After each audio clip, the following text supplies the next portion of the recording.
You've seen the show. Maybe you've rewatched it 3 times. Maybe you've debated whether Naruto could beat Goku. Maybe, just maybe, you've done the hand signs in your bathroom mirror at 2 a.m. No judgment. But here's the question nobody asks seriously enough.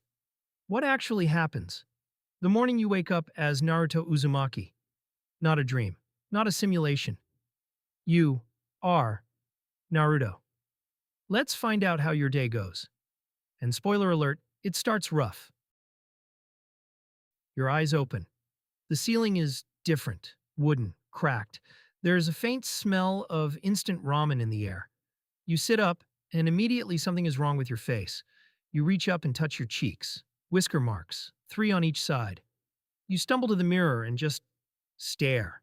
Spiky blonde hair, big blue eyes, an orange jumpsuit hanging on the back of the door that genuinely looks like it was designed by someone who hates ninjas. You are in the Hidden Leaf Village, apartment 108. Population, you, a fox demon with 9 tails and absolutely 0 groceries. Your first instinct? Check your phone. There is no phone. There is no Wi-Fi. There is no electricity bill, which actually respect. But there is also no YouTube, no Twitter, and no way to tell anyone about this. You are off the grid in the most extreme way possible. You look out the window. It is maybe 5 a.m. The village is quiet. The Hokage monument overlooks everything like 4 stone dads judging your life choices. And then your stomach growls. You need food, obviously. You check the kitchen. There is 1 packet of instant ramen, a pair of chopsticks, and a frog-shaped wallet with exactly enough money to buy. Another packet of instant ramen. This is Naruto's entire financial situation at age 12. He is not broke. He is chronically ramen dependent. You boil some water on a gas stove, because again, the Hidden Leaf Village hasn't discovered electricity apparently. And you eat your sad little bowl of noodles standing up because there's only 1 chair, and you've already knocked it over twice. But here's the thing, the ramen actually slaps. You don't know if it's the jutsu air, or the fact that you now have a 12-year-old's metabolism, but it is the best cup ramen you've ever had. You eat 3 bowls. You feel unstoppable. This is the Naruto experience, by the way. Terrible circumstances, unshakable energy, suspicious optimism. You decide to go outside. Big mistake. The moment you step outside, it hits you. People look at you and then look away. Not rudely, just carefully. There's something behind their eyes. Not hate exactly, more like discomfort. Like they know something about you that you don't fully understand yet. You wave at a shopkeeper. He gives you a tight smile and turns back to his inventory. You pass a group of kids your age. They're laughing and training together. Nobody invites you over. And here's where it gets real for a second. Because this is the part of Naruto that the show doesn't let you gloss over. Before all the power-ups, before the friendships, before the speeches that make grown adults cry at 11 p.m. on a Tuesday, there's this. A kid eating alone. A village full of people who see a monster when they look at him. Years of loneliness that gets used as comedy in the early episodes, but is actually, when you sit with it for a second, pretty devastating. You stand in the middle of the street and think, how did this kid stay this optimistic? And then, because you are now Naruto, something weird happens. You feel it. The will to prove them wrong. Not anger, not sadness. Just this burning, absurd, unshakable belief that one day they'll all see it. That the loud, lonely kid in the ugly orange jumpsuit is going to be the greatest Hokage who ever lived. You don't know where that feeling came from, but it's there. And it is powerful. Okay, enough feelings. Time for the fun part. You know the hand signs. You've watched this show. You've paused on the hand signs. Some of you have practiced the hand signs. Today is your day. You find a clearing near the training grounds before anyone else shows up, and you take a deep breath. You put your hands together, index fingers extended, middle fingers crossed. Shadow Clone Jutsu. Nothing happens. You try again. Louder this time because clearly volume is the issue. Shadow Clone Jutsu. Still nothing.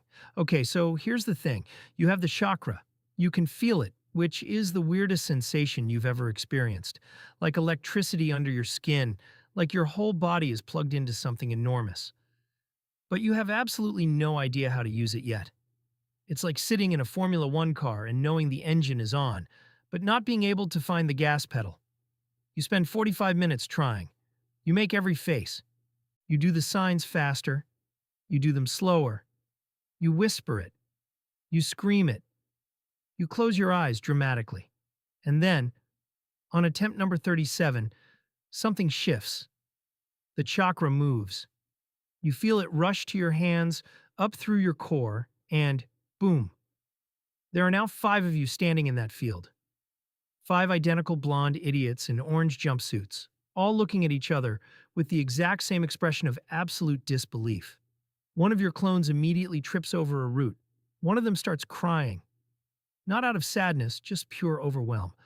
One of them looks at his hands like he's in a Marvel movie. And you, in the original, just start laughing. Loud, uncontrollable, Naruto-style laughter. Because you just did it. You actually did it. And the chakra hangover hits you immediately. Your knees buckle, your vision blurs for a second. But you don't care. You don't care. That just happened. Here's the thing about being Naruto that nobody fully prepares you for. You share a body with Kurama, the nine-tailed fox, a being of immense, ancient, barely contained power who was forcibly sealed inside a baby and has been furious about it ever since. At some point during your day, when you're feeling strong emotions, and which as Naruto is constantly, you feel it. Something deep. Something old. A presence in the back of your mind like a door that's slightly open, and behind that door is something that makes every instinct in your body say, do not open that further. It's not evil exactly. Not how you imagined. It's more like rage that has been around so long it has developed opinions. You sit down, you breathe. And in that weird meditative headspace, you actually hear it. Not words, but a feeling. Like being stared at by something that could end you. But for right now is choosing not to. It is the most humbling experience of your life. You suddenly have enormous respect for 12-year-old Naruto, who carries this every single day and still shows up to class, still believes in people, still wants to protect the village that rejected him. That kid is built different. You are built different. Because right now you are that kid. By evening, you're sitting on the Hokage monument, specifically on the 4th Hokage's head, which, if you know what you know, carries a weight that is almost too much to think about. The village is lit up below you, warm lights in windows, people finishing their day, a world that has no idea what's coming. The Chunin exams, the Akatsuki, pain, the war, all of it. And you realize something. This story, the one you watch for fun, the one you quoted memes from, the one that maybe hit you harder than you expected in certain arcs, it was never really about ninja powers. It was about a kid who had every reason to give up, who instead decided that his pain was going to be the source of his empathy, who decided that being hurt by the world wasn't going to make him hurt it back, who decided to run toward people, not away from them. Sitting there, in that orange jumpsuit, with whiskers on your face, and a fox in your chest and ramen on your breath, you think, I want to be more like this guy. Not because of the Rasengan, not because of the clones, not because he becomes the most powerful ninja alive, but because he chose every single day with far less reason than most people have to believe in others. That's the actual superpower. And then, you're back.